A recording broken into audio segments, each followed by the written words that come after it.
About 6 months ago, Kate and I felt like we were spending every single weekend at auction trying to bid for our house, and it was such a stressful time. Hi, I'm Phil Thompson. Thanks for joining me for Phil's Finance Fix. Today, I'm going to be giving you my top 5 tips when buying at auction.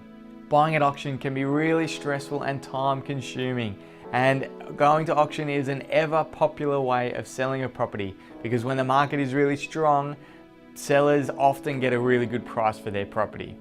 So just because it's a really popular way of selling properties at the moment, now is a time where you need to get smart about what are the things you need to think about.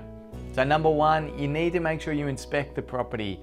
You understand every nook and cranny, and even it's a good idea to get a building inspector. It costs around $300 to $400 to go and look at if there's any termites or any issues with the property.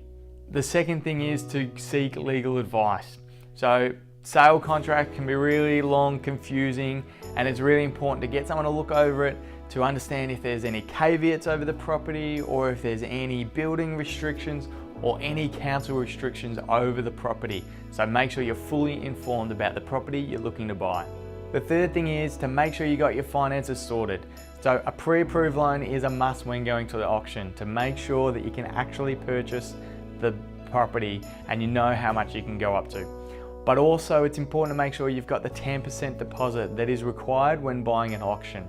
So you can either pay that deposit via check, but if you don't live in the 1970s and you don't have a checkbook, then check with the real estate agent because they may allow you to pay via direct debit in the next business day. The fourth thing is to keep your cool. I know it's really hard. You're gonna probably make the biggest buying decision you've ever made in your life, and you've set your heart on this home or investment property, but being really cool at auction is really important because let's be honest, auctioneers can smell when you're feeling nervous or when they think you're gonna overbid. So just keeping cool and knowing that there's always gonna be another property out there. Now the fifth thing is to know when to stop. And this is really important because you may have fallen in love with this house.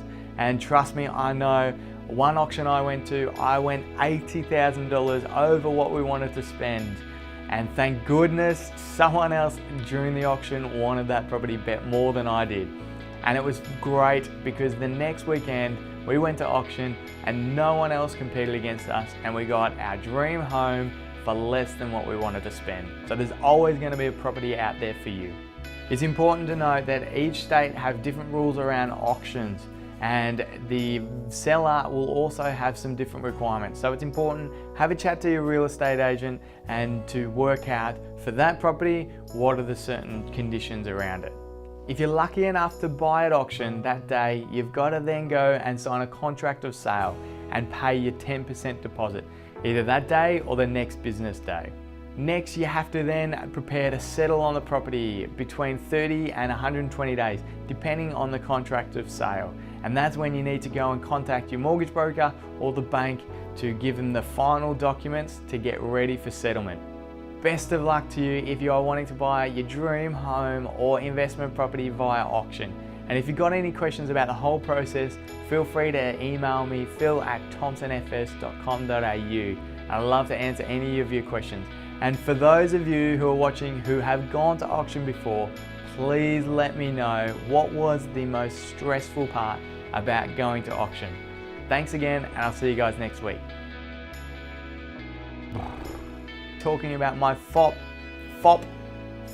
not fop, my top.